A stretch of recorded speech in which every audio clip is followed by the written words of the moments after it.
Aujourd'hui, je vais parler de l'assimilation de données et j'ai choisi de parler du filtre de Kalman.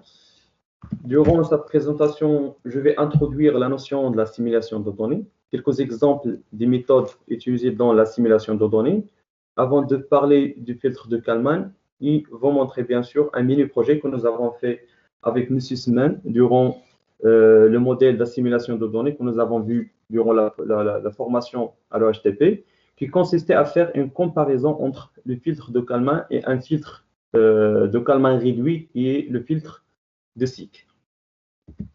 Donc, afin de produire une prévision météorologique, on passe par 4 étapes fondamentales. Donc, la première étape, c'est la collecte des observations à travers les différentes sources, à savoir les satellites, les stations, soit automatiques, synoptiques et autres sources. Ces observations vont être exploitées afin de faire l'assimilation de données, c'est-à-dire produire ou bien construire un état initial qui est plus proche à la réalité, qui va constituer l'entrée à notre modèle de prévision, qui va nous générer des prévisions numériques qui vont être bien sûr interprétées et analysées par monsieur le prévisionniste et va nous dire quel jour fera demain. Donc là, et madame.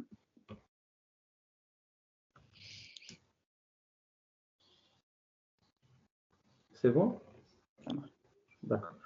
Donc, l'assimilation de données fait partie de la chaîne de production d'une prévision numérique comme suit.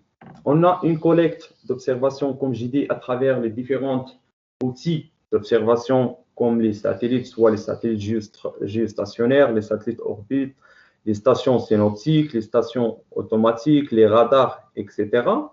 Ces observations vont constituer une correction d'un état de système existant qu'on appelle l'ébauche. Cette opération s'appelle bien sûr l'assimilation de données. Cette étape va influencer les résultats du modèle, c'est-à-dire on va améliorer les prévisions. Et une fois on a amélioré les prévisions météorologiques, qui vont constituer par la suite l'ébauche à l'opération, bien à l'assimilation de données qui suit. Donc c'est un enchaînement récursif. Et si on améliore l'assimilation de données, on améliore la prévision. Et si on améliore la prévision, on aide l'assimilation de données dans l'étape suivante et ainsi de suite. Donc, l'assimilation de données repose sur 3 choses. Donc, premièrement, un modèle qui est constitué des équations dynamiques avec une erreur qui aussi dépend du temps. À chaque fois qu'on fait une prévision numérique, on commet une erreur. Donc, cette erreur s'appelle l'erreur liée au modèle. Un état initial qui est x à l'instant t est égal à 0, bien sûr, dans notre cas, c'est l'ébauche, c'est-à-dire la première information à notre disposition qui va être corrigée par l'observation. Donc, soit l'état initial, ou bien l'ébauche, ou bien l'observation sont accompagnés par une erreur. Et donc, on cherche à estimer un état de système. C'est-à-dire, on va chercher la densité de probabilité d'un état de système qu'on appelle l'état d'analyse, mais en exploitant une donnée qui est enregistrée, qui est l'observation. C'est-à-dire, c'est chercher la probabilité d'un état de système X, sachant qu'on a déjà enregistré Y, c'est-à-dire la probabilité de X, sachant Y. Et selon la loi de Bayes, donc la probabilité de X sachant Y est égale à la probabilité de Y sachant X fois la probabilité de X divisé par la probabilité de Y. Donc, l'état de système ou bien l'ébauche et l'observation suivent une loi gaussienne. Donc, la probabilité de Y sachant X est égale à une constante fois l'exponentielle de moins 1,5 Y moins X sur sigma Y au carré. Avec sigma Y, c'est l'écart type de l'observation, de vecteur d'observation. Et P de X, c'est-à-dire la probabilité de X est égale à C2 fois l'exponentielle de moins 1,5 X moins X0. X0, bien sûr, c'est l'ébauche, divisé par l'écart type lié ou bien l'écart type des vecteurs d'ébauche au carré. Et donc, la probabilité de X sachant Y est égal à une constante fois l'exponentielle de moins 1 demi x moins x0 sur sigma 0 au carré, moins 1 demi y moins x sur sigma y au carré.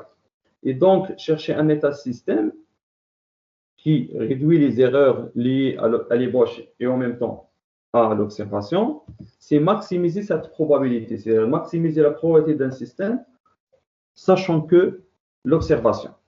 Donc, maximiser la probabilité de x sachant y, c'est maximiser cette quantité qui est C3 fois l'exponentielle de moins 1 demi i fois x moins x0 sur sigma 0 au carré, moins 1 demi fois y moins x sur sigma y au carré. Ça revient à minimiser la fonction 1 demi fois x moins x0 sur sigma 0 au carré, plus 1 demi fois y moins x sur sigma y au carré, cette fonction qu'on appelle dans la simulation de données la fonction coût. Donc, trouver l'état de système, ou bien qu'on appelle l'état d'analyse, qui va minimiser cette fonction coût, revient à calculer le gradient de la fonction coût et chercher l'équation, bien le système d'équation qui vérifie du rang G sur du rang X est égal à 0.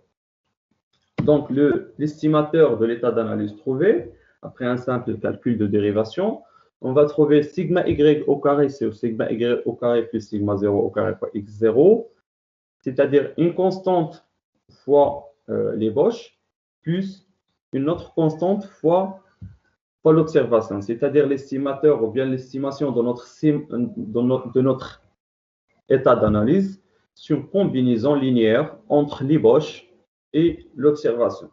Et vous voyez, si on a une observation parfaite, c'est-à-dire on a un instrument qui donne une valeur qui est parfaite, c'est-à-dire pas d'erreur, donc l'écart type, ou bien la variance d'erreur sera 0, et par la suite, notre état d'analyse, bien notre estimateur, ne sera que l'observation.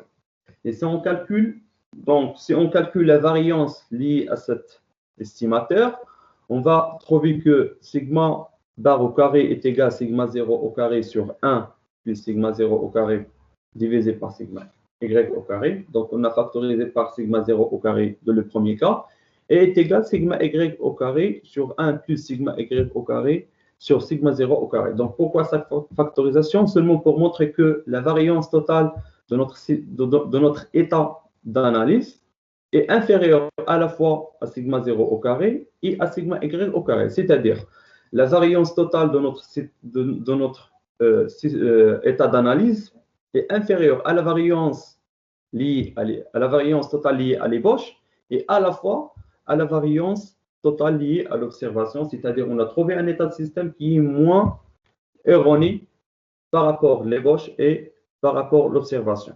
Et donc, on peut écrire x bar est égal à x0 plus k, donc une simplification de la première formule de x bar.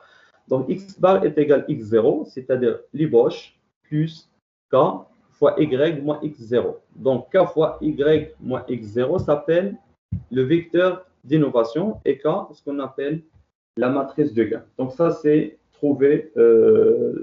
en gros le but de la simulation de données, c'est de chercher un état, bien estimer un état d'analyse qui va constituer l'état initial de notre modèle en exploitant les observations qu'on a ou bien en corrigeant l'ébauche qui est x0. Donc, parmi les méthodes utilisées dans la simulation de données, donc, il y en a les méthodes séquentielles et les méthodes variationnelles. Donc, les méthodes séquentielles, on a l'interpolation comme exemple, bien sûr, il y a d'autres. L'interpolation optimale, le filtre de Kalman. Et comme méthode variationnelle, on a le 3D-var et 4D-var et il y a d'autres méthodes. Donc, moi, aujourd'hui, je vais parler du filtre de Kalman. Alors, donc le filtre de Kalman. Donc, le filtre de Kalman, c'est un processus récursif. Donc, on cherche un état d'analyse à un instant i et c'est-à-dire on cherche un état d'analyse à chaque instant i. Donc, au lieu de chercher un seul état d'analyse, mais on cherche un état d'analyse à chaque instant i. Donc, dans chaque étape de prévision, on a un état d'analyse qui est actualisé.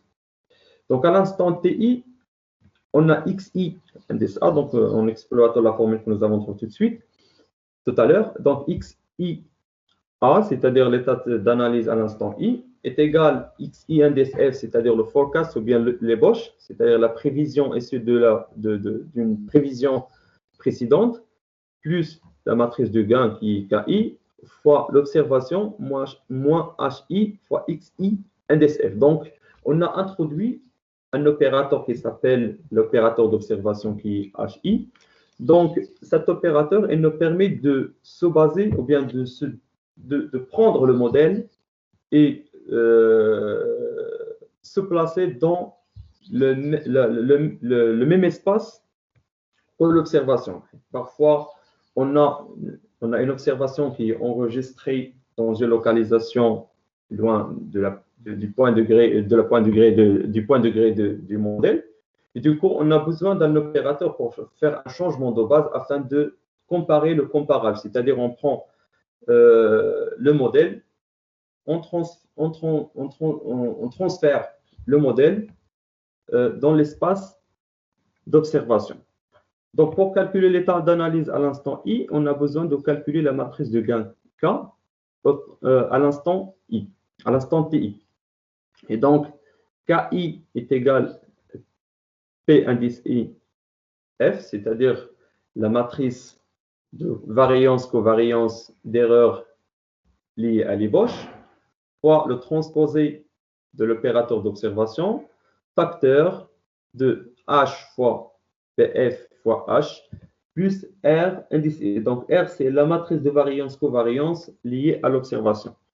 Donc, une fois on a trouvé KI, on peut calculer X, l'état d'analyse à l'instant I.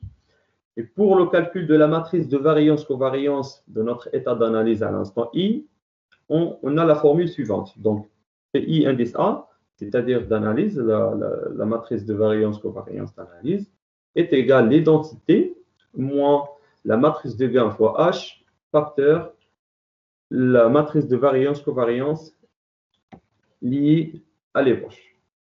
Donc, une fois on a l'état d'analyse à l'instant I, on peut chercher même l'état d'analyse à l'instant I plus 1. Donc, à chaque instant, on a un état d'analyse qui est actualisé. Alors, donc à l'instant I plus 1, on a XI plus 1 A, c'est-à-dire l'état d'analyse, le vecteur d'état d'analyse à l'instant I plus 1, qui est bien sûr une combinaison entre l'ébauche et le vecteur d'innovation. Donc, on cherche, mais dans cette étape, on a besoin d'avoir XI plus 1 indice F, c'est-à-dire forecast, c'est-à-dire l'ébauche à l'instant I plus 1. Donc, pour ce faire, on utilise notre modèle. Donc, on fait une évolution de notre état d'analyse précédent, c'est-à-dire qui était établi à l'instant I, afin de trouver l'état d'analyse à l'instant I plus 1. Et donc, une fois on a trouvé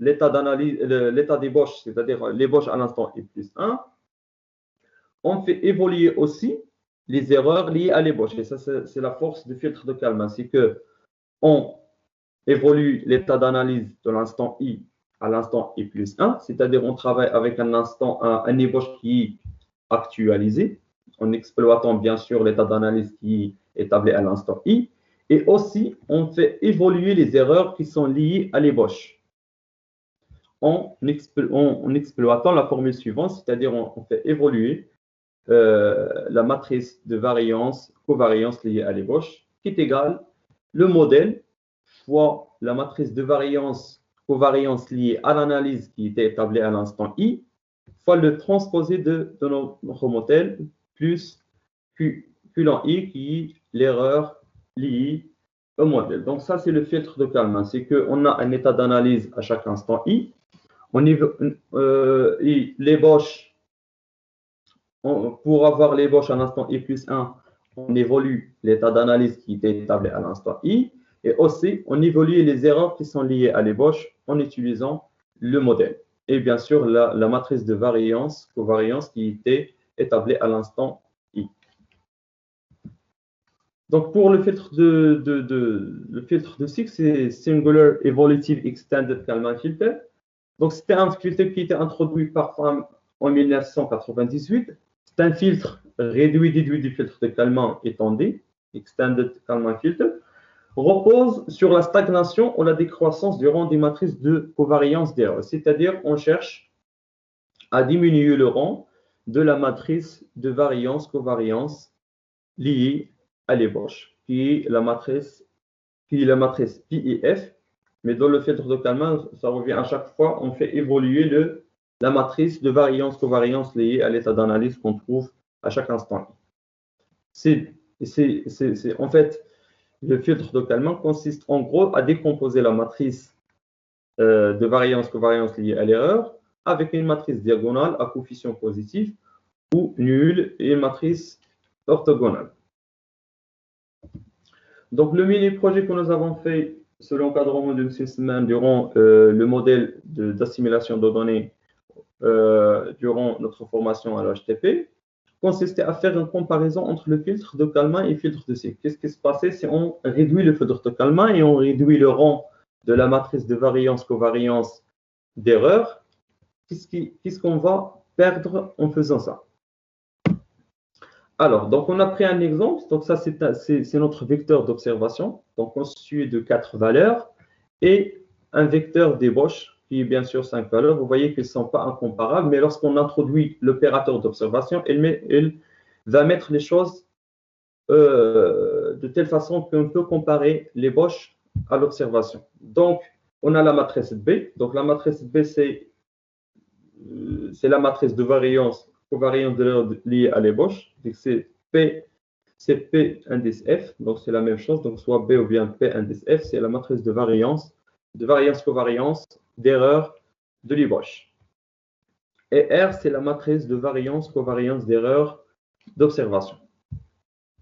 Ça, c'est notre opérateur d'observation qui nous permet de nous placer dans l'espace d'observation. Et ça, c'est la matrice de gain, donc calculée avec la formule que nous avons vue précédemment. Qu'est-ce que nous avons trouvé comme résultat? Donc, lorsqu'on a fait le filtre de Kalman, on a trouvé que la variance d'erreur d'analyse, qui est notée VA, est égale à 5,14986, et la variance d'erreur d'ébauche est VF est égale à 12. C'est-à-dire, nous avons réduit la variance d'erreur par 6,85014. En travaillant avec le filtre de Sikk, en remplaçant la matrice B de variance-covariance liée à l'ébauche avec S fois S transposé, c'est-à-dire une matrice qui est diagonale, avec la matrice de gain donc calculée avec la même formule que nous avons vue. Ça, c'est la matrice de variance-covariance d'analyse. Comme résultat, nous avons trouvé que la variance liée à l'analyse, c'est 2,31746. Et la variance d'erreur d'ébauche, c'est VF, est égal à 7. Et nous avons réduit la variance d'erreur liée à l'ébauche par 4,68254. C'est-à-dire, le filtre de Kalman, il nous permet de réduire d'une façon importante l'erreur liée à l'analyse par rapport le filtre de Sikk. Et ça, c'est normal parce que lorsqu'on travaille avec le filtre de Sikk, on néglige les informations ou bien on néglige les erreurs qui sont liées à l'ébauche. Donc, négliger des erreurs, c'est moins donner de l'importance à la variance d'erreur d'analyse, c'est-à-dire on va réduire d'une façon plus faible ou la moins faible par rapport au filtre de Kalman. Donc, ça, c'était le mini-projet que nous avons fait. Donc voilà, donc lorsqu'on a réduit, lorsque j'ai dit on a travaillé avec une matrice qui est diagonale et la matrice B qui est la matrice de variance-covariance de l'erreur n'est pas diagonale, c'est-à-dire on a négligé les valeurs qui sont à droite et à gauche de la diagonale, et c'est-à-dire nous avons négligé des erreurs qui sont liées à l'ébauche. Dans cette partie, on a calculé la quantité d'informations qui est de la nouvelle B, qui était S fois S transposé, contenue dans la matrice B. C'est-à-dire combien d'informations on va négliger si on prend une matrice qui est diagonale au lieu de prendre toute la matrice B. Donc la quantité d'informations est égale à la somme des valeurs propres de S fois ST sur la somme des valeurs propres de la matrice B. Et c'est en fait, c'est la variance que nous avons vu dans les premiers résultats et la variance dans les deuxièmes résultats, et c'est 7 sur 12, et on trouve 58,33%. C'est-à-dire en travaillant avec une matrice qui est réduite, en négligeant les erreurs, quelques erreurs qui sont liées à l'ébauche, on perd 42% et quelques de l'information. Voilà, donc ça c'était tout pour ce mini-projet. Et merci pour votre attention.